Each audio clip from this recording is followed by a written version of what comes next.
మీ మీ problem ఏంటమ్మా? Madam నేను ఒకరోజు మా డాడీతో నేను షిరిడీ వెళ్ళాను మేడం. షిరిడీ వెళ్ళి కొంచెం గట్టిగా చెప్పండమ్మా. షిరిడీ వెళ్ళాను మేడం. వెళ్ళిన తర్వాత అక్కడ రూమ్‌లో పడుకున్నాం మేడం. డాడీ నేను ఉన్నాము. ఉన్న తర్వాత అదేంటి మీ డాడీ మీరే వెళ్ళటం, మీ మమ్మీ మీ ఇంకా మీ అక్క వాళ్ళందరూ చెల్లెలు? అక్కడ ఉన్నారు. అంటే చెల్లి వాళ్ళ హాస్టల్‌లో గట్టా ఉన్నారు కదా మేడం. సో డాడీ అన్నారు నీకు ఒక్కదానికి తీసుకెళ్దాం పదా అని. ఆల్రెడీ డాడీ ఎవరితో ఏం మాట్లాడారో ఏంటో నాకు తెలీదు మేడం. సో షిరిడీ అయితే తీసుకెళ్లారు. తీసుకెళ్ళిన అమ్మ తర్వాత ఉన్నారా మీకు? అమ్మ ఉన్నారు మేడం. అయితే అమ్మకు కూడా తెలుసని నాకు తెలీదు మేడం. అయితే వాళ్ళిద్దరు మాట్లాడుకొని నాకు షిరిడీ అయితే తీసుకువెళ్ళారు. వెళ్ళిన తర్వాత అక్కడ నాకు ఫుడ్ గట్రా డాడీ పెట్టారు. పెట్టిన తర్వాత నువ్వు పడుకో నేను వస్తాను అనుకొని చెప్పారు. మార్నింగ్ లేచి చూస్తాడు మేడం, బెడ్ అంతా బ్లీడింగ్ అయిపోయి మొత్తం ఉన్నది. ఏంటి డాడీ ఇది ఏంటి అనుకొని అంటే ఏం లేదు అలా నార్మల్గా బ్లీడింగ్ అయ్యింది అనుకొని ఆయన చెప్పారు. అలా ఇలా డాడీ బ్లీడింగ్ అవుతుంది అంటే ఏం లేదు అని. అలానే రోజు కూడా అలానే అయ్యేది మేడం. అలానే అయితే నేను రోజు ఇదేంటి డాడీ ఇలాగా అనుకుని అంటే ఆయన ఒకరోజు ఆయన కింద ఆయన అంటే ఎక్కడైతే లాడ్జ్లో ఉన్నామో ఆయన అన్నారు. నేను అన్న ఇలా ఎలా అన్నా చూడు మా డాడీ అంటే అమ్మ మీకు తెలీదా మీ డాడీ ఏమో మీకు ఇలా అమ్మేశారు. ఒక ఆయన నలుగురు ఆయన వస్తుంటారు మీకు ఇలాగా రోజును కమిట్మెంట్ మీకు రోజు ఇచ్చేస్తుంటారు మీకు తెలియదా అనుకోని అంటే నాకు తెలీదు అండి ఇప్పుడు మీరు చెప్తున్నది షిరిడి సరౌండింగ్స్ లో ఒక హోటల్ ప్లేస్ లో అవును జరిగింది. మేడం అవును మేడం. అయితే రోజు అలానే జరిగేది. అలానే ఇప్పుడు కూడాను అలానే జరుగుతూనే ఉంది మేడం. నేనైతే తప్పించుకొని వచ్చాను మేడం. మా ఒళ్ళు జలదరిస్తుంది నువ్వు చెప్తున్నది. సొంత తండ్రి అమ్మ కలిపి నిన్ను అమ్మేశారా? అమ్మేశారు మేడం. అమ్మేసి నన్ను వదిలేసి వెళ్ళిపోయాడు మేడం. అక్కడ అక్కడ వరకు ఎంత ఇన్కమ్ వస్తే ఆయన ఆ డబ్బులు ఎన్ని తీసుకొని ఇయర్స్ బ్యాక్ జరిగిందమ్మా ఇది? 3 years back madam. 3 years back. 3 years back మరి మీరు ఏం పోలీస్ స్టేషన్ కంప్లైంట్ ఇవ్వలేదా? కంప్లైంట్ ఇచ్చినా కూడా వాళ్ళు అలానే అంటారు మీకు కొంత తండ్రి ఇచ్చేసిన తర్వాత మేమేమి ఇచ్చేస్తాం నువ్వు మా దగ్గరికి రా అనుకొని అంటున్నారు మేడం. అలా ఎందుకంటారమ్మా? ఇట్లాంటి ఇష్యూలు చాలా సీరియస్ గా తీసుకుంటారు వాళ్ళకి నేను పోలీసులు. చెప్పాను మేడం సార్ ఇలా జరిగింది అనుకుని అంటే వాళ్ళు ఏం పట్టించుకోవడం లేదు మేడం. అస్సలు ఏం పట్టించుకోక అంటున్నారు. మీ మదర్ కూడా సపోర్ట్ చేస్తున్నారు కదా వాళ్ళిద్దరు ఇష్టపడే కదా ఇచ్చేసారు మీరు వెళ్ళిపోండి మీకు అంటే అలానే చూస్తున్నారు మేడం. ఎన్ని రోజులు ఉన్నారు అక్కడ? నేను 15 days ఉన్నాను సార్. 15 days అయిపోయినాక వెనక్కి వచ్చారు. మీ ఫాదర్తో తిరిగి వచ్చారు రిటర్న్? ఫాదర్ వదిలేసి వెళ్ళిపోయారు సార్.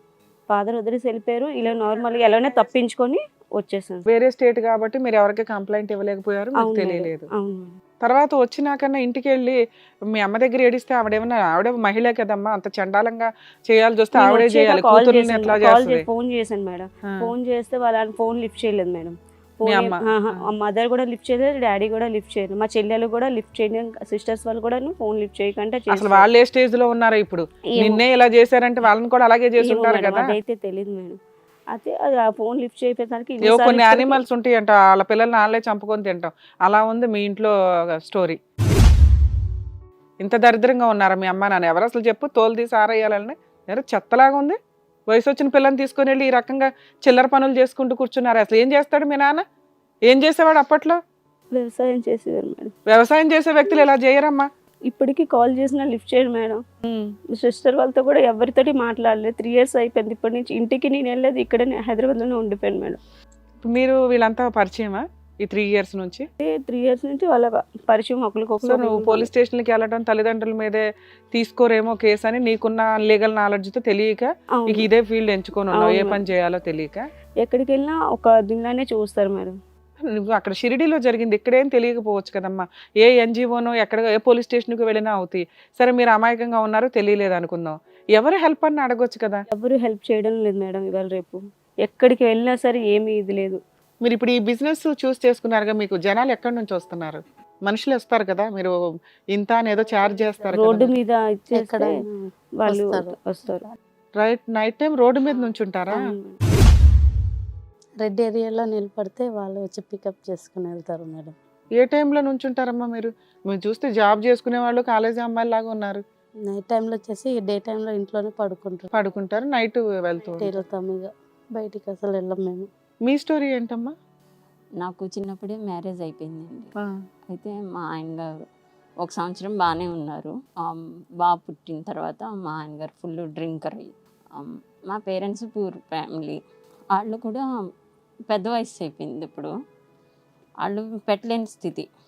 అయితే మా ఆయన బయటికి వెళ్ళి సంపాదించడు, తను సంపాదించుకున్నది తనే తాగడానికి సరిపోతుంది. పిల్లల్ని ఇద్దరిని నేనే పోషించుకోవాలి. ఇద్దరు పిల్లలా మీకు? 2 పిల్లలు. ఎన్ని years అయిందమ్మా కూడా marriage? ఏమీ చూడరు, వాళ్ళు కూడా పేదవాళ్ళే. వాళ్ళే. అంటే పల్లెటూరు మాది యాక్చువల్లీ. వాళ్ళకి తెలియదు, చిన్నప్పుడే మ్యారేజ్ చేసేసారు, వదిలేశారు. మా ఆయన తాగుమోతు అలా తాగేసి పనికి వెళ్ళడు. ఒకరోజు పనికి వెళ్తే 2 రోజులు ఇంటికాడ ఫుల్ డే అండ్ నైట్ తాగుతూనే ఉంటాడు. ఇప్పుడు పిల్లలు పెద్దవాళ్ళు అయ్యారు. చిన్నప్పుడు మా తాతయ్య ఉండేవాడు. మా తాతయ్య ఉంటే చూసుకున్నాడు, 5 years చూసుకున్నాడు. తర్వాత చనిపోయిన తర్వాత మాకు ఎటు వచ్చే ఆదాయం లేదు. ఇటు అమ్మా నాన్న పట్టించుకోరు, అటు అత్త మామ పట్టించుకోరు, హస్బెండ్ వేస్ట్ ఫెలో. సరే మీరు ఏదన్నా ఏ చిన్న పని అన్నా చేసుకోవచ్చు కదా, ఎందుకు శరీరాన్ని అమ్ముకునే అంత పొజిషన్లోకి వెళ్ళారు?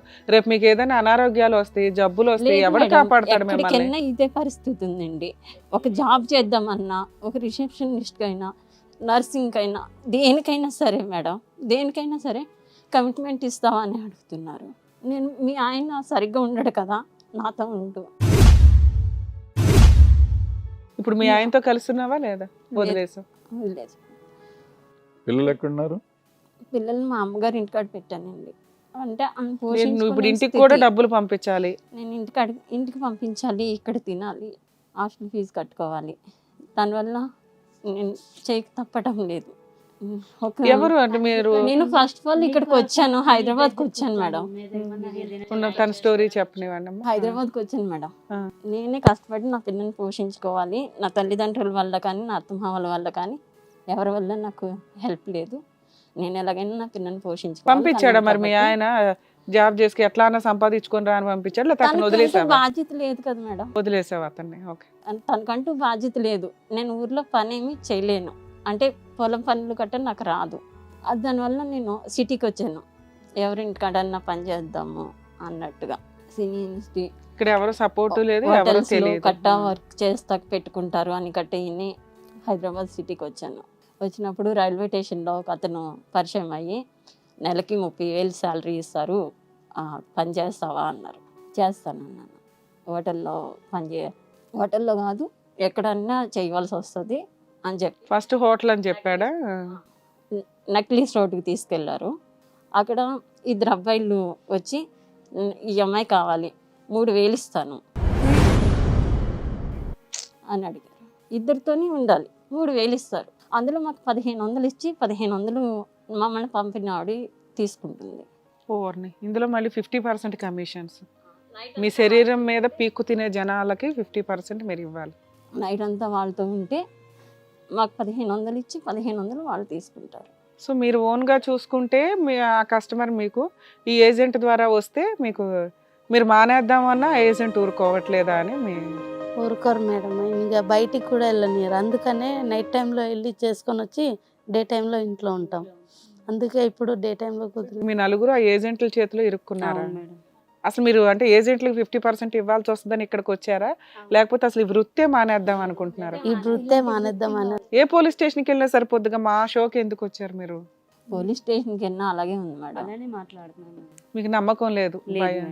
ఒక్కసారి పోయినాక మళ్ళీ మళ్ళీ అడుగుతాము మేడం. మీ గురించి మాకు తెలియదేంటి అందుకనే షో చూసి ఏంటి వాళ్ళు అట్లా మాట్లాడుతున్నారా?